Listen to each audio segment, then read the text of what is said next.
প্রিয় BA first সেমিস্টারের ছাত্রছাত্রীরা, আজকে আমি যে বিষয় নিয়ে আলোচনা করব সেটি হলো হিস্ট্রি অনার্সের CC1 যে পেপার রয়েছে, সেই পেপারের আমি অলরেডি 5 নম্বরের গুরুত্বপূর্ণ প্রশ্ন নিয়ে আলোচনা করেছিলাম।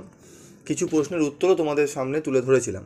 তো আজকে আমি 10 নম্বরের কিছু গুরুত্বপূর্ণ প্রশ্ন নিয়ে আলোচনা করব। এই প্রশ্নগুলো তোমরা যদি ভালোভাবে অনুশীলন করো, এখান থেকেই তোমরা বহু প্রশ্নপত্রে কমন পাবে। তো কথা না বাড়িয়ে চলে আসবো মূল আলোচনায়। তো ভিডিওটি প্রথম থেকে শেষ পর্যন্ত দেখতে থেকো এবং চ্যানেলে যারা নতুন তারা চ্যানেলটি সাবস্ক্রাইব করে পাশে বেল আইকনে ক্লিক করে রেখো, যাতে যখনই আমি তোমার জন্য ভিডিও বানাবো তোমরা সবার প্রথমে তার নোটিফিকেশান পেয়ে যাবে।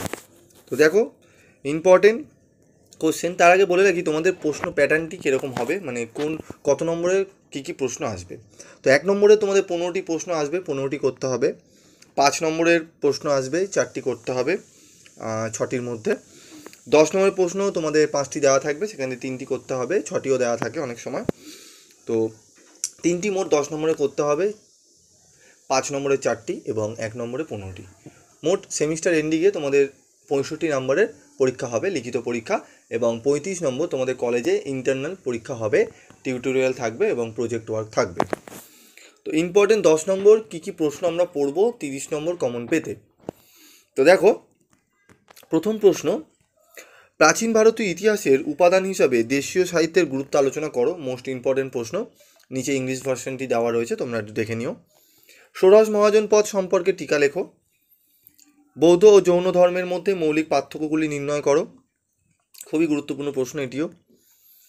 মধ্যপ্রস্তর যুগের গুহশিল্প সম্পর্কে টিকা লেখো। শিল্প ও বহির্বাণিজ্যের বিশেষ উল্লেখ সহ হরপ্পা সংস্কৃতির অর্থনৈতিক দিকটি আলোচনা করো। চলে আসবো 6 নম্বর প্রশ্নে। 6 নম্বর প্রশ্ন দেখো, ভারতে প্রতিবাদী আন্দোলন গড়ে ওঠার পেছনে আর্থসামাজিক কারণগুলি কী ছিল? What are the socio economic factors behind the rise of the Protestant movement in India? 7 নম্বর প্রশ্ন, মগধের উত্থানের পশ্চাতে বা পেছনে ভৌগোলিক ও অর্থনৈতিক কারণগুলি আলোচনা করো। মগধের উত্থানের পেছনে ভৌগোলিক ও অর্থনৈতিক কারণগুলি কী ছিল আলোচনা করতে হবে আমাদের 10 নম্বরের জন্য। 8 নম্বর প্রশ্ন, প্রাচীন ভারতীয় ইতিহাস পুনর্গঠনে প্রত্নতাত্ত্বিক উপাদানের গুরুত্ব আলোচনা করো। 9 নম্বর প্রশ্ন, প্রাগৈতিহাসিক ভারতে শিকারী ও খাদ্য সংগ্রহকারী আদিম মানবের খাদ্য উৎপাদক হয়ে ওঠার বিবর্তনের কথা উল্লেখ করো।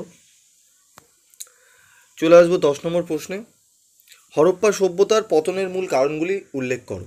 তো এই 10টি প্রশ্ন তোমরা ভালোভাবে করলে এখান থেকে তোমরা 3টি প্রশ্ন কমন পাবে এবং 3টি প্রশ্নের অ্যান্সার তোমরা করতে পারবে।